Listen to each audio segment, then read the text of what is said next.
Shqipëria në gjendje alarmante. Shteti i kapur, drejtësia e rrëzuar dhe rritja e pandalshme e krimit të organizuar. Shqipëria po përballet me një krizë të thellë shtetformimi, që nuk mund të maskohet më as me propagandë, as me imazhe të reme turistike. Pas çdo dite të zakonshme, fshihet një realitet brutal. Krimi i organizuar ka depërtuar në çdo pore të institucioneve.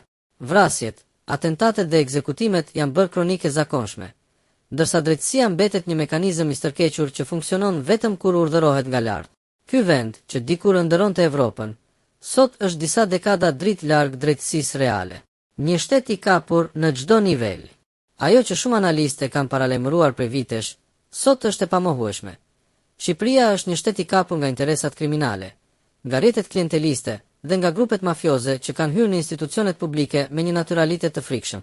Në Shqipëri, tenderat publik qarkullojnë në të njëjtin rreth të mbyllur oligarkësh. Prokurorët ngren ose mbyllin dosje sipas interesit politik. Gjyqtarët telefonohen para se të japin vendim. Policia është ndarë në zona influence, të kontrolluara nga grupe të ndryshme krimi.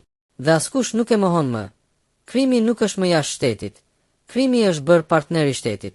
Se kemi vrasje çdo ditë, sepse në një vend ku autorët e krimeve të rënda e din fare mirë se nuk do të ndëshkohen, jeta njerëzore humbet çdo vlerë.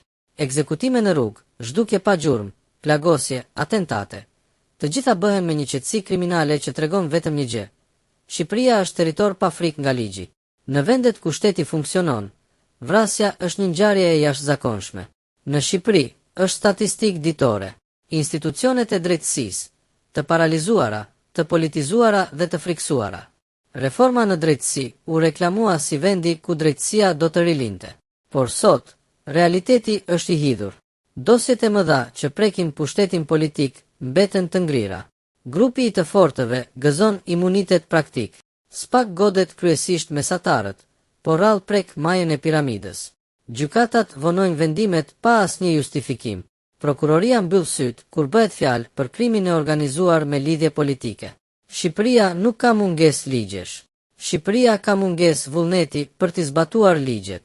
Dhe kjo është më e rrezikshme se çdo boshllëk ligjor. A e ka humbur shoqëria shqiptare ndjeshmërinë? Në këtë panoramë të errët, pyetja më shqetësuese është: apo bëhemi të pandjeshëm? Apo na duket normale që një njeri të vritet për një borxh, një i ri të zhduket dhe askush të mos jap shpjegime, një policie t'i shpëtojnë nën hund kriminal të shumë kërkuar, një band të kontrollojë një qytet më mirë se shteti?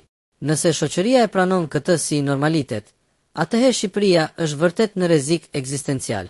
Sa vite dritë larg drejtësisë jemi? Nëse drejtësia është një qytet i ndritshëm, Shqipëria ndodhet në skajet e errësirës së pafundme. Nëse vendet evropiane ecin me kilometra, ne ecim me hapa pas. Shqipëria është 30 vite pas në pavarësinë e prokurorisë, 40 vite pas në funksionimin e gjykatave, 50 vite pas në kontrollin ndaj krimit të organizuar, një shekull pas në ndërtimin e institucioneve të besueshme. Dhe krimi nuk pret. Krimi ecën, zgjeron territore, blen pushtet, bën ligjin. Nëse ky nuk është alarm kombëtar, atëherë çfarë është? Shqipëria po lëviz drejt një rreziku të madh, normalizimit të mafies si realitet politik dhe shoqëror. Kur qytetarët kanë më shumë frikë nga bandat se sa nga shteti, atëherë shteti ka rënë. Kur institucionet janë të kapura, atëherë demokracia është fars. Kur drejtësia funksionon me urdhra, atëherë jemi larg çdo ideje të Europës. Kjo është situata sot. Kjo është panorama që po fshihet. Kjo është Shqipëria reale. Një vend që rrezikon të kthehet në kartolinë të bukur për turistët dhe në territor pa ligj për qytetarët e vet.